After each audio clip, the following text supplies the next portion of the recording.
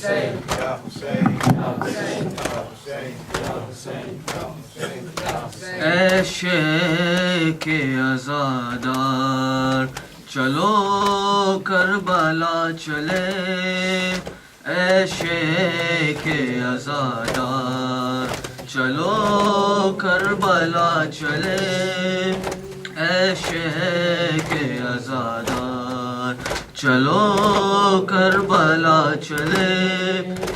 ये दिल है बेकरार, ये दिल है बेकरार, चलो करबला चले, ऐ शेख अज़ादार चलो करबला चले, ऐ शेख अज़ादार